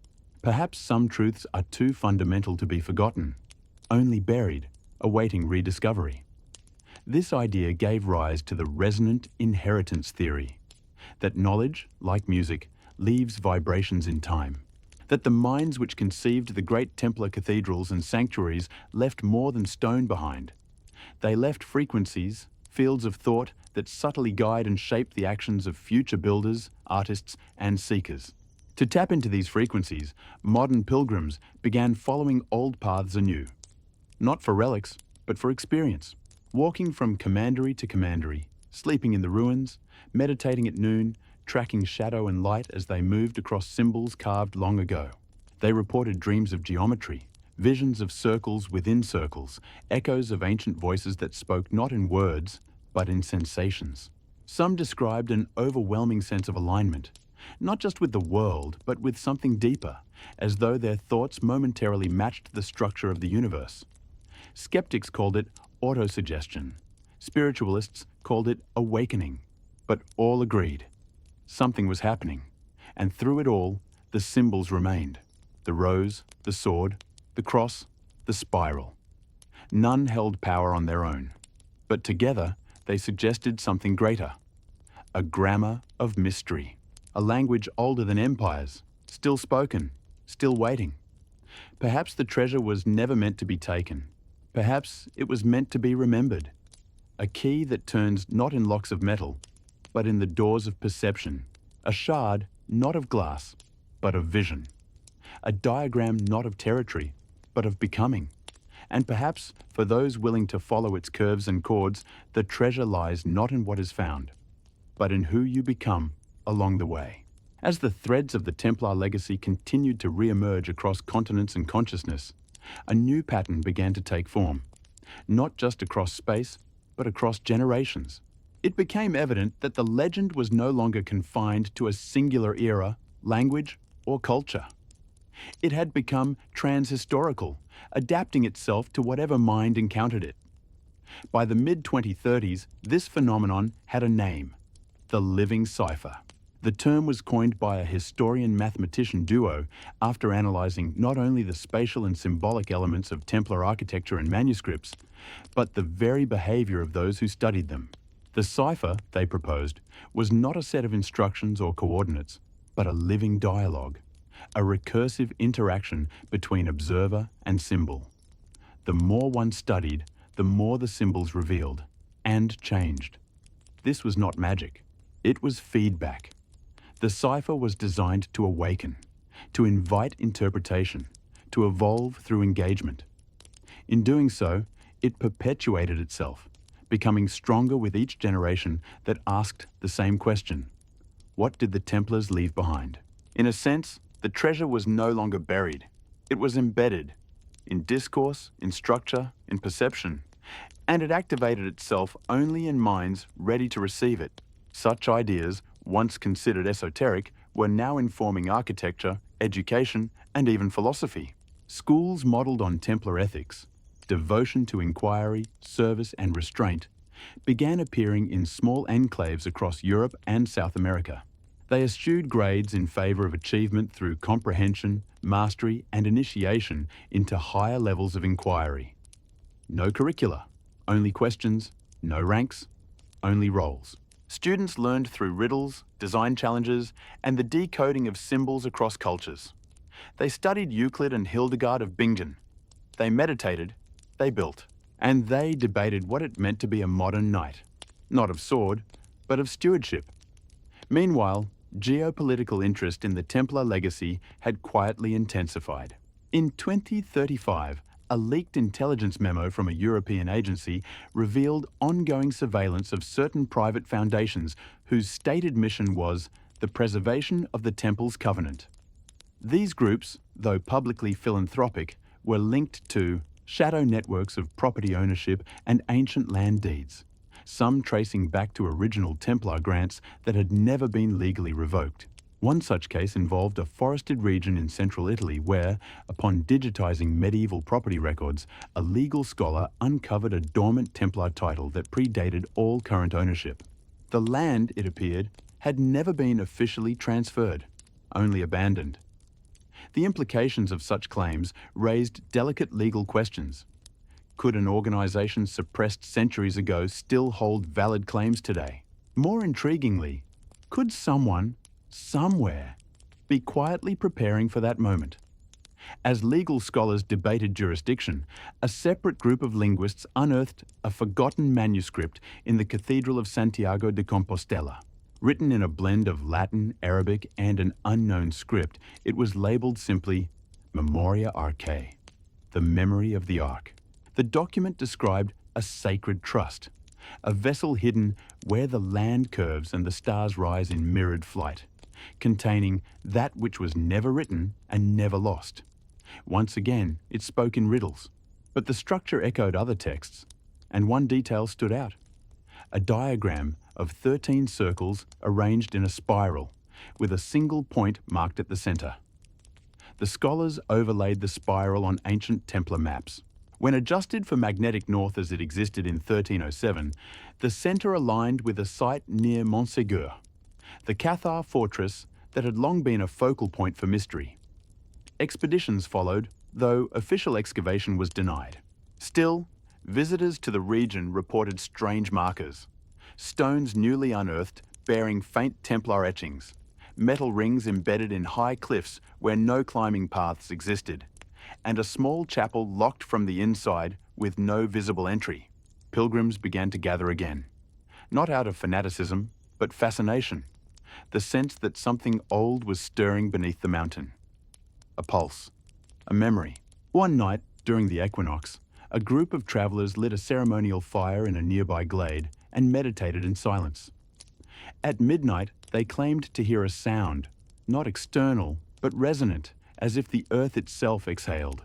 They described a sensation of alignment, clarity, and shared vision. Was it real? Does it matter? The cipher, it seems, does not concern itself with proof. It functions on engagement. It reflects what you bring to it. And the more sincerely you approach, the more deeply it pulls you in. In that sense, the Templar treasure, whatever it began as, has become a mirror. One that reflects not your face, but your readiness. Not all who seek will find, but all who seek are changed. And perhaps, in the final reckoning, that is the point. In the deepening shadow of global uncertainty, the Templar mystery gained renewed urgency. As political orders shifted, technologies grew opaque, and the world's great institutions faced crisis after crisis. A quiet hunger emerged, for meaning, for continuity, for something older and deeper than the news cycle. And into that silence, the legend returned. By 2036, a pattern had begun to emerge. Isolated discoveries that, taken alone, seemed inconsequential, but together formed a curious thread. At a dig site in Anatolia, a circular engraving matching Templar ratios was found beneath a ruined 5th century monastery. In a salt cavern near Krakow, explorers uncovered a mural showing 2 knights, not in armor, but in robes, offering a scroll to a third figure whose face was hidden in flame. And in coastal Wales, a group of schoolchildren on a field trip stumbled upon a flat stone slab that rang like a bell when struck. Carved upon it was a phrase in Latin: Expectimus, we are waiting. Waiting for what? That same year, a neurologist in Oslo published a controversial paper titled Cognitive Harmonics and Sacred Architecture. Using neural imaging, he demonstrated that individuals exposed to certain Templar-inspired structures exhibited synchronized brainwave activity, especially in regions tied to empathy, spatial processing, and abstract reasoning. The implications were startling. Could space itself, when built with intention, shape thought, even consciousness? And if so, had the Templars known? The study found its way into architectural circles, spiritual communities, and even defense think tanks. Suddenly, the idea of a resonant environment was no longer mystical. It was measurable and dangerous, depending on who used it and how. Meanwhile, public interest surged once more following the release of a docuseries titled 13 Keys. Combining dramatized recreations with scholarly interviews, it traced the journey of the alleged Concordia Protocol, the hypothesized plan to seed knowledge across safe nodes in the event of the Order's fall. One episode focused on a forgotten monastery in Cyprus, where a sealed crypt had been opened for the first time in over 600 years. Within it lay 13 stone tablets arranged in a spiral, each engraved with a unique sigil. No two matched. At the center, a basin filled with sand and a single obsidian sphere no larger than a fist. Spectroscopic analysis revealed the sphere to be impossibly pure. No known tooling marks. Its surface emitted a faint electromagnetic pulse, regular, rhythmic, like a heartbeat. It did not match any artifact previously catalogued, and its origin remains unknown. Theories exploded. Was it a device, a symbolic relic, a memory container? Some argued it was a key, not to a door, but to a pattern, a geometry that, when mapped correctly, would unlock the cipher behind the cipher. One theorist compared the layout of the tablets to a musical scale, not Western, but ancient Persian. Another found parallels to Mayan astronomical charts. A third insisted the spiral mirrored the energetic path of Kundalini rising through the spine. The truth remains elusive, but again, the pattern holds. The Templar legacy, whatever its form, continues to elude definitive interpretation because it is not fixed. It resists closure. It adapts to the seeker. And perhaps that is by design. Because every generation that has touched this story, from crusaders to monks to hackers and scholars, has projected its own fears, its own hopes, onto the myth. And the myth, like a finely polished mirror, reflects them back with terrifying clarity. But reflection is not enough. In the final fragment of the Memoria Archaea document, long dismissed as poetic nonsense, one sentence now stands out. Only those who walk the spiral may reach the center. Only those who leave behind the self may lift the seal. Perhaps the Templars did not hide treasure because they feared theft. Perhaps they hid it because it could not be understood by an unprepared mind. The final trial, then, is not a puzzle or a lock. It is ego. A stripping away of titles, roles, assumptions, until only the seeker remains, naked before the mystery. This interpretation has found resonance in a growing global fellowship. Not an organization in any formal sense, but a fluid network of individuals who study, build, share, and reflect according to Templar principles. They call themselves simply the 13th, not as a rank, but as a reminder that the treasure, if it exists, belongs not to the 12 who came before, but to the one who remains, the one who waits, the one who listens, the one who understands. In this fellowship, there are no initiations, no passwords, only recognition, in silence, in symbol, in the shared task of remembering what was never forgotten. And still, the spiral turns. What lies at its center is unknown. But perhaps that is the point. The treasure was never the destination. It was always the path. By 2037, the Templar mystery had reached a new frontier, no longer simply an academic pursuit or spiritual tradition, but an active catalyst shaping culture, identity, and consciousness itself. What began as a question of missing treasure had become a mirror held up to civilization, asking, what have we lost, and what might we recover if we truly seek? In that year, a significant breakthrough occurred, not in stone, but in sound. At a research center in northern Italy, an interdisciplinary team of acoustic engineers, monks, and historians completed the reconstruction of an ancient Templar chant based on fragmented notations found at the Cistercian Abbey of Fossa Nova. Using advanced modeling and period instruments, they performed the chant inside a Templar round church known for its unusual echo patterns. The result was described as acoustic resonance beyond harmonic explanation. Frequencies layered in such a way that some listeners reported visual phenomena. Flickers of geometric light behind the eyes, the sense of depth opening within the body. Brain scans taken during the performance showed elevated theta and gamma wave activity, commonly associated with deep meditation, memory access, and insight. What had the Templars encoded in their music? Was this too part of the treasure? Not wealth, but tuning. A method for harmonizing the human instrument with the environment, with memory, with something older than language.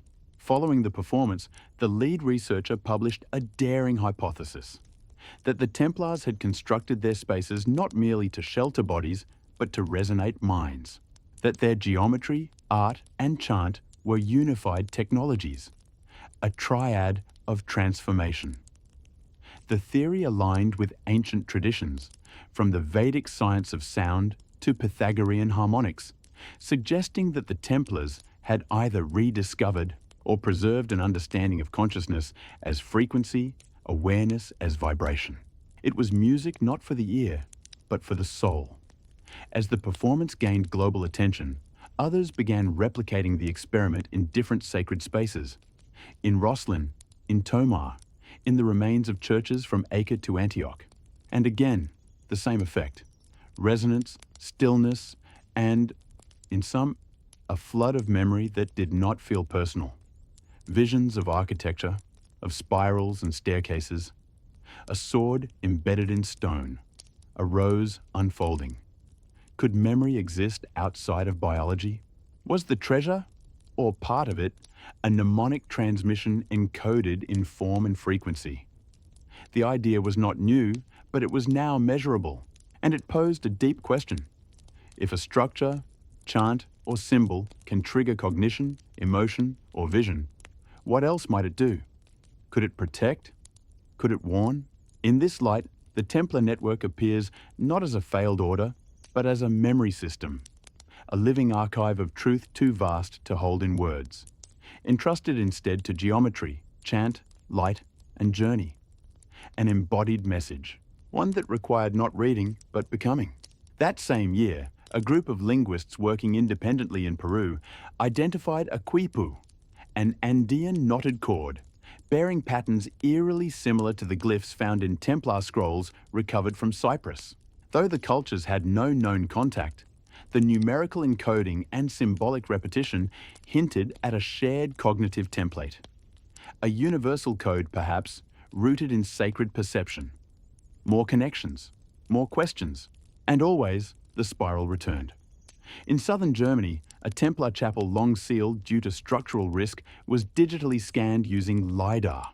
The results revealed a secondary substructure, a spiral tunnel descending into a domed chamber shaped like a seashell. The walls bore no symbols, only a single phrase repeated over and over, Ut redet lux, that the light may return. It was both prayer and promise. Pilgrims and scholars now gathered not to solve, but to participate, in a mystery that seemed to unfold only when walked, sung, drawn, or dreamed. The order was no longer a thing of the past. It was a pattern re-emerging, a current waiting for those attuned to its depth. And in this rising awareness, one realization crystallized. The treasure is not hidden. It is veiled. By unworthiness, by noise, by haste. To see it is to silence oneself. To carry it is to live as if the world is sacred, every action a rite, every moment a passage. Such insight can't be bought or inherited, only earned, by walking the spiral without expectation, giving more than taking, building more than breaking, and remembering that the sword was never meant to conquer. It was meant to point the way, and always toward the light. By the close of the third decade of the 21st century, the mythos of the Templars had fused completely with the fabric of global inquiry. It was no longer the pursuit of medievalists or esoteric philosophers alone, but a question radiating into neuroscience, art, environmental design, and even diplomacy. Not because the world had suddenly embraced knights and crosses, but because something in the pattern was waking up. In 2038, that awakening became literal. At a symposium on symbolic systems in Prague, a team of AI researchers unveiled a startling discovery. While training a pattern recognition model on thousands of historical glyphs, Templar, Celtic, Egyptian, Sufi, and Indigenous American, the AI began generating new, hybrid symbols that appeared structurally sound but bore no known origin. Initially dismissed as visual noise, the symbols began repeating, not randomly, but rhythmically. Each appeared to reflect a composite logic: symmetry, frequency, recursion. When transposed into three-dimensional form, several resembled structures already found in Templar architecture, especially floor plans of commanderies and spiral crypts.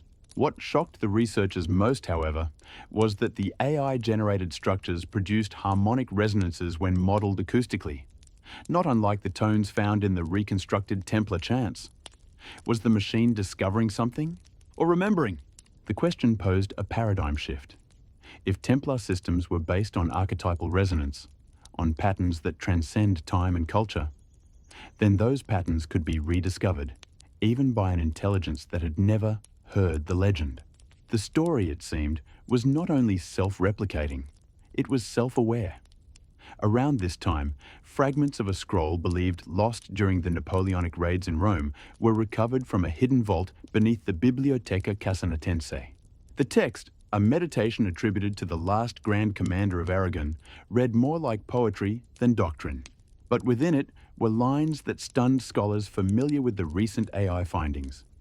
There is no need to preserve the temple, for the temple is preserved in the mind that sees with geometry and sings with silence. Let the stones fall. The spiral will rise again in minds unbroken by the illusion of end. Here was confirmation that the order itself may have known what modern seekers only now suspected: that the treasure was a recurrence, a pulse in culture, mind, and form that would continue to echo so long as someone was willing to listen. And people were listening. Not only scholars and mystics, but city planners, designers, coders, and caregivers. Across the world, a subtle movement took hold. Not revolutionary, not even visible, but undeniable. It took the shape of redesigned public spaces, of restorative rituals in modern hospitals, of buildings calibrated not to display wealth, but to amplify harmony. In this new ethic, the knight was reborn, not as warrior, but as servant of coherence. Some circles referred to these practices as the fourth rule, an unwritten law implied in the Templar ethos, now reinterpreted for a fractured world. Guard what cannot be owned. Teach what cannot be written. Build what cannot be destroyed. And remember, the spiral has no end. These were not mottos, but vows, taken quietly, individually, sometimes unconsciously, by people who had never touched a sword, but lived with a kind of sacred intention. They stood in places no longer marked as holy: rooftops, train stations, refugee camps, and spoke not with doctrine, but through presence. Their role was not to reclaim the treasure, it was to become it. The irony, of course, was that as the myth integrated itself into culture, many no longer recognized it for what it was. Children learned to trace spirals before they could write letters. Cities implemented geometric flow in traffic systems. Public art took on recursive, mandala-like designs, not as imitation, but inspiration. The treasure had left its cave, and in doing so, it no longer needed guardians, because the world itself, slowly, hesitantly, had begun to remember, and remembrance was the final seal, or so it seemed, until an event occurred in the spring of 2039 that no one could have predicted. A seismic disturbance in southern Portugal, minor and brief, opened a fissure near an abandoned well, once part of a Templar orchard outside Tomar. Inside the crevice was found a perfectly preserved reliquary box, its materials dated to the early 1300s, untouched by water or decay. Within the box were three objects: a single feather, eagle preserved with oil, a coin bearing no nation, only a spiral and the Latin word redemptio, and a small, polished disc of transparent crystal. When held to the light, the disc refracted not rainbow colors, but a distinct star pattern, one that matched the winter solstice sky over Jerusalem in the year 1119, the founding year of the order.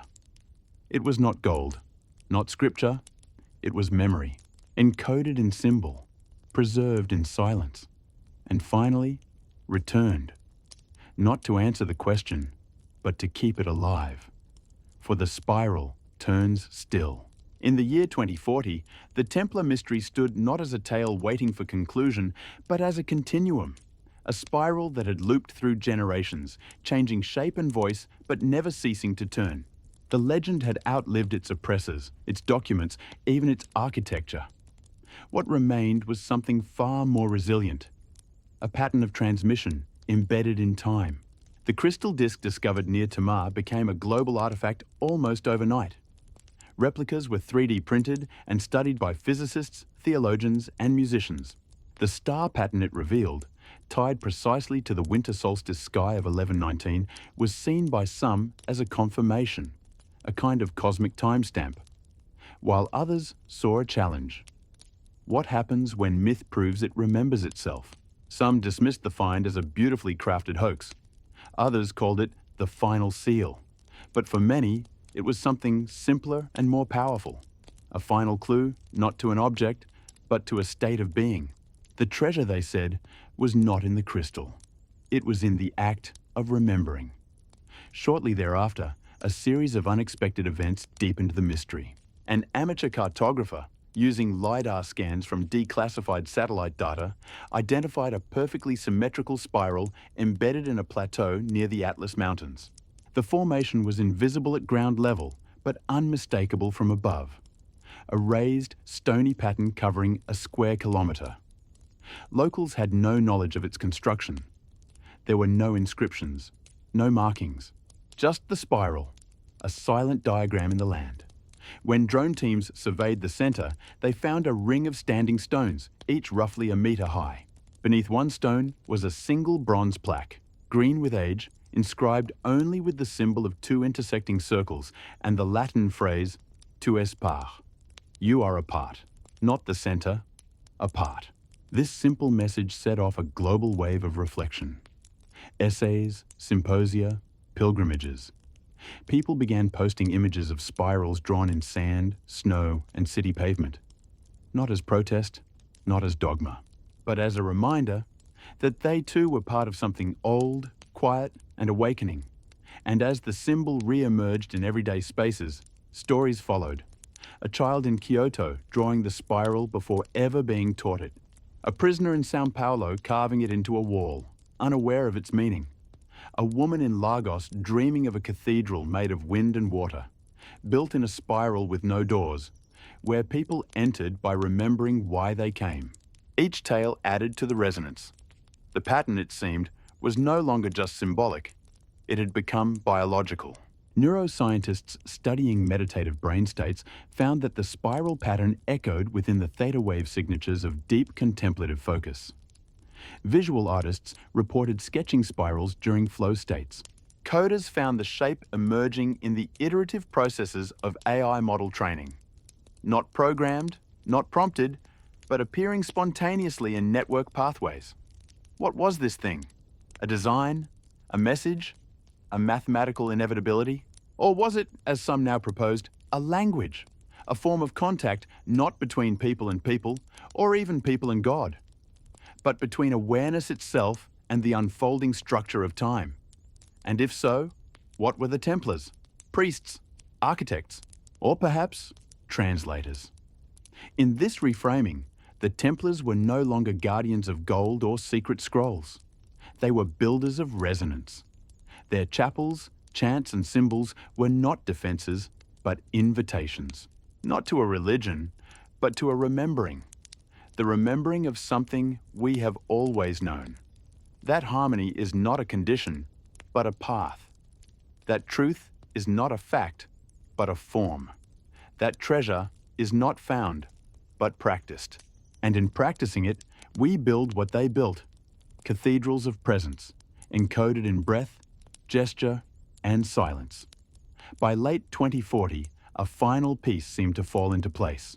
In the ruins of a Templar outpost in Armenia, long thought a remote station of little strategic value. An earthquake exposed a hidden vault beneath the foundation. Inside was a single object, a granite cube etched with a spiral on each face and a 7-pointed star on the top. The interior held no artifacts, only a basin of still water and, submerged within it, a medallion marked with the same word as the Atlas plaque. pause. When lifted from the water, the medallion vibrated, imperceptibly but measurably. A low hum, steady, gentle. The sound of something that had been waiting. For what? The answer may never be known. But perhaps it doesn't need to be. Perhaps the Templars were never building toward an answer, only toward the conditions in which the question could be heard clearly. Perhaps the treasure was always in that clarity, the moment of stillness before the chant, the space between the stones, the echo within the spiral. And perhaps, in realizing that, we come not to the end of the story, but to its source. The year was closing, and with it, a chapter not in history, but in resonance. The world had not found the treasure of the Templars. It had become it. The final part of this living legend did not begin with a discovery, but with an absence.